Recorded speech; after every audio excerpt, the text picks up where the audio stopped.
भागलपुर जिले में वज्रपात होने से पिता बेटे समेत 5 लोगों की मौत हो गई। घटना के बाबत बताया जा रहा है कि तेज आंधी तूफान और वज्रपात के साथ बारिश हुई, जिसमें रतनपुर देवरी गांव के निवासी 40 वर्षीय जनार्दन पासवान और उनके बेटे लक्ष्मण कुमार की मौत हो गई। वहीं परिजनों ने बताया कि नदी में मछली मारने के लिए अब वे गए थे, तभी वज्रपात की चपेट में आने से दोनों की मौत हो गई। साथ ही वज्रपात की चपेट में आने से 3 और लोगों की मौत की खबर सामने आई है। एप्लीकेशन दे दिए हैं, इसको जो सहसा राशि होना चाहिए उसको हम दिलाने का कोशिश करेंगे। क्या हुआ था उनको? ठंका से गिर करके कब? डेथ हुआ अभी कितने बजे? लगभग 1 बजे। सीओ साहब को कह दिए हैं? हाँ कह दी। क्या बोले सीओ साहब? सीओ साहब बोला कि ठीक है, आप पति की फोटो करके अति कर दीजिए, उसके बाद हम कर। आप अपना परिचय दे दीजिए, आपका नाम। ये अशोक बेचने के लिए गए थे, अब खेत गया था। क्या हुआ? क्या हम सब्जी बेच के आ रहे हैं, वहाँ से आदमी बोला कि आपका लड़का डेथ कर गया ठनका के कारण। क्या नाम है उसका? हैं? लड़का का क्या नाम है? राजीव कुमार, उम्र? उम्र 18 साल है? खबर राजधानी पटना से है, जहां राजापुर के पास भारतीय मोमिन फ्रंट पार्टी के प्रदेश कार्यालय में पार्टी के राष्ट्रीय अध्यक्ष डॉक्टर महबूब अंसारी और राष्ट्रीय कार्यालय सचिव राकेश कुमार पटेल ने प्रेस वार्ता की। प्रेस वार्ता के दौरान मीडिया से बातचीत के दौरान उन्होंने बताया कि 1 जून 2022 को बढ़ती महंगाई, बेरोजगारी, भ्रष्टाचार और बढ़ते अपराध के खिलाफ बिहार के राज्यपाल को पैदल मार्च कर ज्ञापन सौंपेंगे। सुनिए मीडिया से बातचीत करते हुए पार्टी के राष्ट्रीय अध्यक्ष और राष्ट्रीय कार्यालय सचिव ने 1 जून को देश के अंदर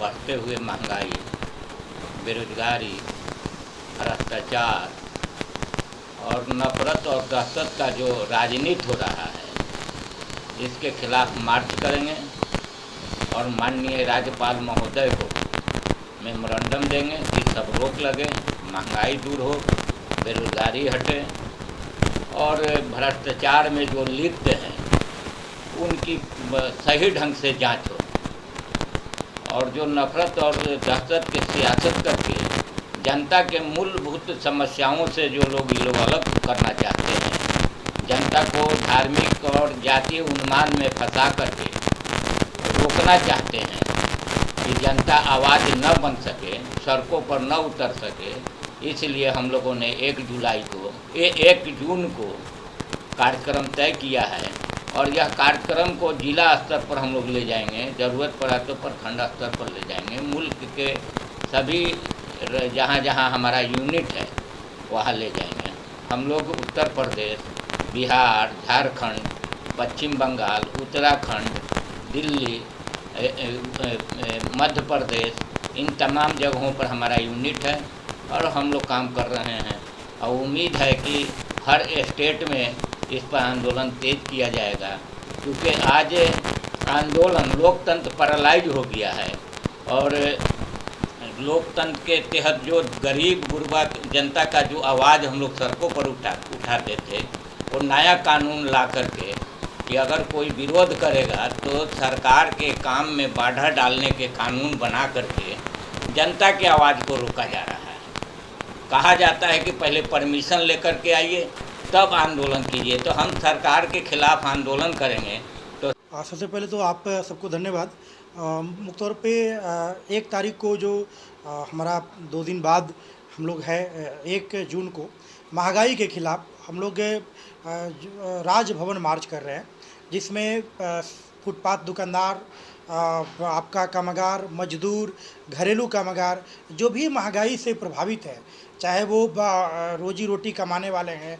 आप देख रहे हैं कि सब्जी का दाम बढ़ गया है, पेट्रोल का दाम बढ़ा हुआ है, कुछ घटा है, लेकिन आप स्कूल में चले जाइए, इतना फीस लिया जा रहा है। आप गैस सिलेंडर का दाम बढ़ गया है। कोई भी आप अस्पताल में जाइए, इतनी महंगाई हो गई है कि एक आम आदमी इलाज नहीं करा पाएगा। तो बढ़ते हुए महंगाई पर रोक लगाने की मांग को लेकर और जो बेतहाशा बेरोजगारी है, हमारा नौजवान आज बेरोजगार हो रहा है, भीख मांगने पर मजबूर है, भीख भी नहीं मिल रहा है। ताज़ा आप देख रहे हैं कि ग्रेजुएट होकर लोग चाय बेच रहे हैं। तो इस तरह के लोगों को हम लोग चाय भी नहीं बेच पा रहे, क्योंकि चाय पीने वालों की संख्या कम है और चाय बेच कर लोग क्या कर सकते हैं, पकौड़ा बेचकर क्या कर सकते। इसलिए महंगाई को रोक लगाने के लिए और बेरोजगारी ख़त्म करने के लिए हम विशेष तौर पे कहाँ गया वो वादा जो 19 लाख रोजगार का है, कहाँ गई जो बहुत आपने मोदी सरकार ने कहा था कि बहुत हुई महंगाई की मार, अब की बार मोदी सरकार आई, महंगाई बढ़ गई है। इसलिए महंगाई पर रोक लगाने के लिए हम आपके माध्यम से हम अपील करना चाहते हैं कि ज़्यादा से ज़्यादा संख्या में हिंदू, मुस्लिम, सिख, ईसाई सभी लोग एकजुट होकर ये भाजपाई सरकार, जो भाजपाई नाम की कंपनी है जदयू सरकार, इसके खिलाफ आंदोलन करे, महंगाई पर रोक हो, ताकि हमें महंगाई कंट्रोल होगा तो बेरोजगारी दूर होगी, लोगों को रोजगार मिलेगा। पुनः हम अपील करते हैं कि 1 तारीख को 12 बजे बोरिंग कैनाल रोड राजा पुल के नज़दीक आए राजभवन मार्च में, राजभवन मार्च को सफल बनाए।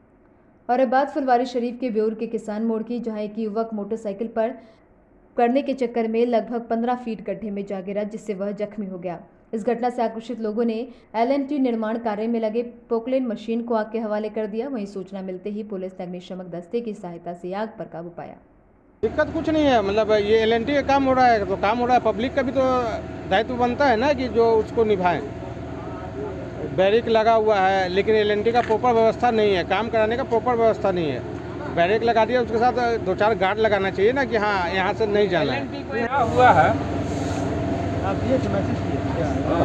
बोलिए ना, हमको कुछ घटना का वो खाली बता। कहाँ क्या हुआ है? यहाँ क्या हुआ है, सूचना मिली कि पोकलैन में आग लगा दिया गया तो हम लोग चले आए।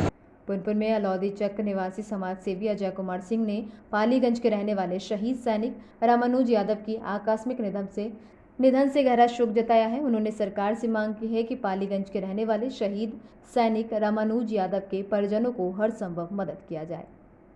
वीरों के रामानुज यादव जो हमारे सैनिक थे, सीमा के प्रहरी थे, उनकी एक सड़क हादसे में दुखद मृत्यु हो गए। इसके लिए मैं बहुत ही शोक संतप्त हूँ। हमारे सैनिक को सरकार के तरफ से जितनी भी मदद की जाए मैं यह अपेक्षा करता हूँ और सत नमन करता हूँ उन वीर सैनिकों को जो अपनी जान की बाजी लगाकर हमारी सीमाओं की रक्षा करते हैं, हमारी रक्षा करते हैं, भारत माँ की रक्षा। पालीगंज में सैनिक के निधन से परिजनों में मातम छा गया है। आपको बता दें कि पालीगंज के पेड़ियों के रहने वाले शहीद सैनिक रामानुज यादव के आकस्मिक निधन से उनके परिजनों में मातम है। पालीगंज के रामानुज यादव लद्दाख में सैनिक के पद पर आसीन थे, जो कि एक सड़क दुर्घटना में शहीद हो गए। अच्छा रेजिमेंट में था और बहन के शादी में आया था। वो 20 तारीख को शादी था और 26 को अप्रैल को लौटा था, यहाँ से चला गया था। और कल मैंने 28 तारीख को हमको सूचना मिला हादसा को। क्या किन के द्वारा सूचना मिला? थाना के थ्रू मिला। क्या? थाना हैंड ओवर किया मुखिया को और मुखिया सूचना दिया यहाँ आकर। कब इनकी नौकरी हुई थी फौज में, कब गए थे? 2016 में इनकी नौकरी हुई जी। इनके पिता की हालत सीरियस बताई जाती है जी। क्या? मसौढ़ी में समाज सेवी अजय कुमार सिंह ने एक बयान देते हुए कहा है कि भगवान राम ही किसी व्यक्ति के लिए आदर्श हो सकते हैं। उन्होंने कहा है कि प्रत्येक व्यक्ति को भगवान राम के स्थापित मूल्यों को अपने जीवन में अपनाने की जरूरत है। सबसे पहले तो मैं कहूँगा धर्म क्या है। धर्म हमारा जीने की कला है और हम धर्म के अंदर रह के जीने की जो पद्धति है उसको सीखते हैं।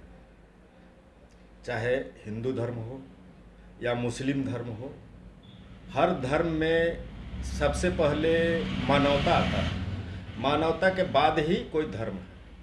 और आज ये जो हमारे नेता लोग या कुछ संगठन मिल करके जो फैला रहे हैं कि मंदिर तोड़ करके मस्जिद बनाया गया, मस्जिद स्वाभाविक रूप से उस समय आतताई आए थे, हमारे हिंदुस्तानी भाइयों को हिंदू से मुस्लिम बना रहे थे, तो वो लोग जो मुस्लिम बन गया वो मस्जिद बनाया, मस्जिद बना करके उसमें अपना इबादत करता है, ये तो स्वाभाविक बात है।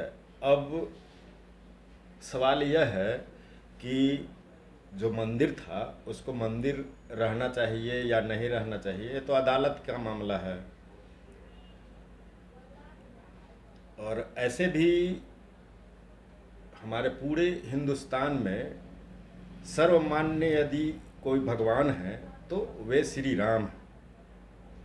राम ही हैं जिन्होंने मनुष्य को मनुष्य के तरह रहने के लिए सिखाया, और हम लोग उन्हीं के आदर्शों पर चलते हैं। मुस्लिम हो या हिंदू हो, सभी राम के ही संतान हैं। मुस्लिम धर्म तो उन्होंने अपना लिया है हिंदू धर्म की कुरीतियों के कारण, उस हिंदू धर्म के कुरीतियों से उब कर, लेकिन है तो असल में वो भी हिंदू ही है। तो कुल मिलाकर मैं यह कहना चाहूँगा कि हमारे पूरे भारतवर्ष के जितने भी लोग हैं राम के आदर्श पर चले, और पहले मानव धर्म को माने, बाकी धर्म तो है, बाद में अपना अपना धर्म मानते रहें। नालंदा के दीपनगर थाना क्षेत्र के विजयवन पर गांव में करंट की चपेट में आने से एक किशोर की मौत हो गई। मृतक कौशल यादव का 11 वर्षीय बेटा रोहित कुमार है। वहीं मौत से आक्रोशित लोगों ने NH 20 को जाम कर बिजली विभाग के खिलाफ जमकर नारेबाजी की। परिजनों ने बताया कि किशोर सुबह अपने घर से राशन लाने के लिए किराना दुकान जा रहा था। उसी वक्त घर के पास गिरे हुए तार के संपर्क में वो आ गया, जिसकी बच्चा वो जा रहा था सौदा लाने के लिए, और वहाँ पे तार गिरा हुआ है 33,000 का, उसी में फॉल्ट हुआ है। उसी दौरान उसको पैर में करंट लग गया, उसी समय गिर गया वो नीचे। कब से तार गिरा हुआ है? तार गिरा हुआ करीब 6-7 महीना से ऊपर हो गया गिरा हुआ। कई एक बार कंप्लेन किया गया है इसका, फिर भी इसके लिए कोई एक्शन नहीं लिया गया है इसका। औरंगाबाद में जहरीली शराब से कई लोगों की मौत का मामला सामने आया है। सांसद सुशील कुमार सिंह निधन की सूचना पाकर गांव पहुंचे और सभी ग्रामवासियों से शराब का सेवन नहीं करने के लिए अनुरोध किया। मौके पर सांसद ने कहा कि यह घटना बेहद दुखद है। बहुत सारे परिवारों का घर उजड़ा है, जो कि बहुत दुखद है। देखिए, पूर्ण शराबबंदी है। सरकार ने, बिहार सरकार ने बहुत ही नेक इरादे से इस निर्णय को किया था, लेकिन ये रुक नहीं पा रहा है। चूँकि शराबबंदी होने के चलते जब ये चोरी छिपे बिक रहा है तो इसमें दो बातें हैं। एक तो कि इसका गलत व्यवसाय करने वालों को आमदनी बहुत हो रही है, इसलिए वो लालच में पड़ जा रहे हैं, और दूसरा कि चोरी छिपे जो चीज़ बिकती है वो निश्चित रूप से नकली या जहरीली होती है, हो सकती है। इसी का कारण है कि मदनपुर थाने के कई गांव में 2 दर्जन के आसपास लोगों की मौत हुई, और जो शराब का धंधा करने वाले हैं, जो जहरीली शराब बेच रहे हैं, वो शराब नहीं बेच रहे हैं, वो मौत बेच रहे हैं।